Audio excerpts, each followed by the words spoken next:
Hi everyone, welcome to today's video. Lisa from Down to Earth Gardening. I'm excited about today's video and also a little sad. Today I want to share with you what I'm drawing for flowers this year. I'm a little sad because it's fall and we're kind of playing beat the clock here by bringing a lot of our harvests in, vegetables and flowers, because we want to be able to get the most of them and use them through the winter months when it gets a little dreary. I'm in New England, I live in Connecticut, and a lot of these flowers I've grown every year, but it's the first year that I have dried these particular flowers. So I have 5 new ones that I've dried. I've been picking them all through the summer, and I'm doing my final flower harvest today. So I want to share with you what I'm drying. I have 5 new flowers, and I can tell you briefly how I dried them. And then also I'm going to give you a glimpse of them in the garden. I want to talk about each one and why I grow them, what I love about them, what I don't love about them. So as far as how I dried them, I do have a full-length video out from last year, and it's the easiest method for drying flowers, and it's probably my favorite because I like easy. I get caught up in a lot of gardening tasks, so I need simple, quick, easy. So this is just air drying. So all of these that you're going to see today, I have done the method I talked about in the video, which is hanging them upside down in a cool, dark place out of direct sunlight. And this batch here in the basket is already dried, and I'm going to get out there at the end of the video and pick some more. So I'm excited about these because I have some crafts that I want to do, and one in particular I'm going to be sharing with you within the next week or two. It's an exciting fall craft with my dried flowers. But let's get to it here because I want to share these beauties with you. So the first one that I'm really loving that I've dried is my Globe Amaranth. So you can see how vibrant it is. And this one is also called Gomphrena. So in my zone here, it is an annual, and it gets to be about 2 feet tall. This here is Truffula Pink, but you can see how vibrant it is, and this is how it looks in the garden, in containers, but also dried. So I'm loving how it's holding its vibrant pink color for some crafts and to enjoy for the winter. So like I said, it gets to be about 2 feet tall, and I really fell in love with this last year. I grew another variety because I had it in some containers around my patio, and I have to tell you, there were butterflies and hummingbirds all over it. So it's a little tall for containers, but I have them in some boxes mixed in with some other annuals, and they're kind of providing a little bit of a screen for us on our patio. But like I said, if you don't like tall annuals in your containers, you may want to put them in your garden. They'd be beautiful in a border, which I may also try that next year as well.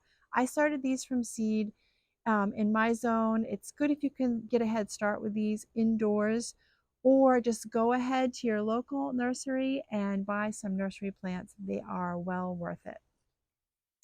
So I've got a bunch of these.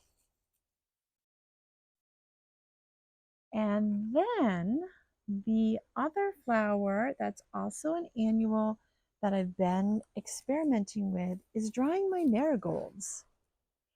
So this was a Cracker Jack mix, and it's a large marigold, so it gets to be about 3 feet tall. But some of the blooms are literally 3 to 4 inches across. I love that it's a mix because it's orange and yellow.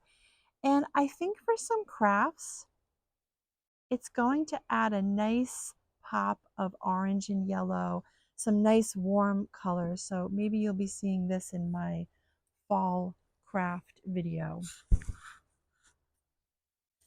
Okay, so next, and this may be surprising to you, these are seed pods from my Siberian iris.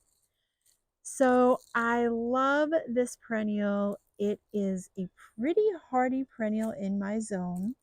And I actually grow it for the flowers, not the dried pods. And it does flower in late spring, beautiful colors. I love it with my mixed in with my peonies. But towards the end of the summer, you'll start seeing the pods. So they're this pretty brown and they will open a little bit. It's actually the seed pod. And I just think they look really lovely all together in a little arrangement or bouquet, or also in a nice mixed arrangement. So this is going to be nice to add some different shapes and color. So that's an easy one. And let's see, what else do we have here? I think I'm gonna save perhaps the best for last. So next I want to show you this one. This is number 4, and this is called Tansy. Now, tansy in your garden can be really difficult because it travels around and it can get invasive. It gets very tall. It can get up to 5 feet tall, so it will flop around. However, it does also grow in fields or roadside. You'll see it a lot in sunny locations, and it's kind of naturalized all over New England.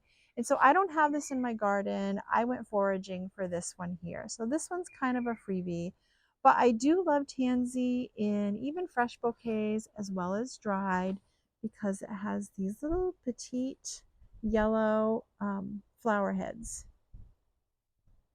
And it does have a nice ferny leaf as well. So I would recommend, if you're looking to dry this, do some foraging. You'll see this, like I said, all over New England, roadsides, fields, sunny locations, instead of growing it in your garden maybe. But a great dried flower. And then last but not least, my number 5 are my delphiniums.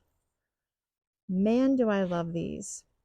So you all know I'm a purple fan, and these did hold their color pretty well.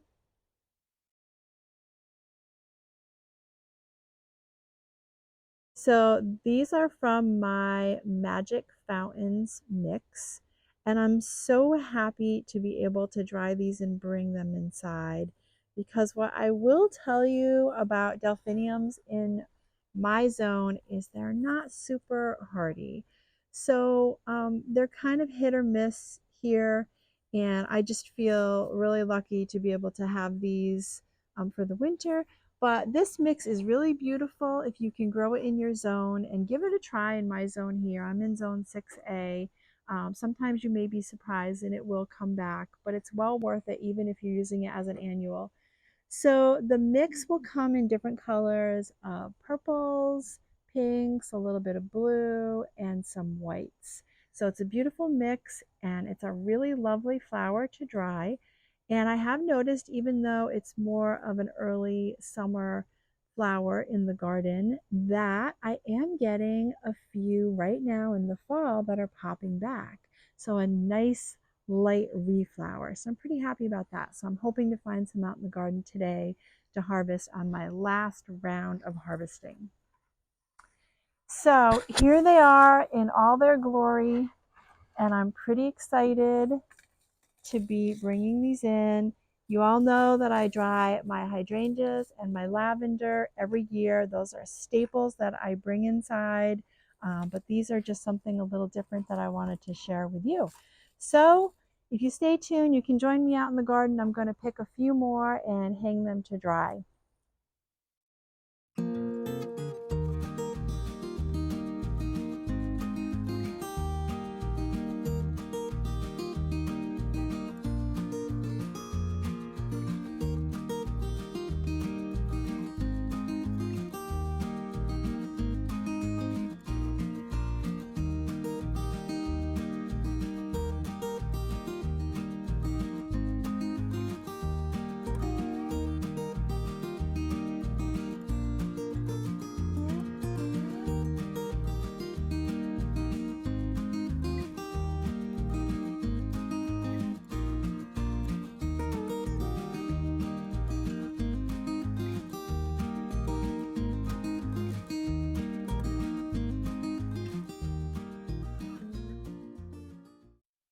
Okay, everyone, I hope you enjoyed this video and I hope you all have as much fun as I do out in the garden.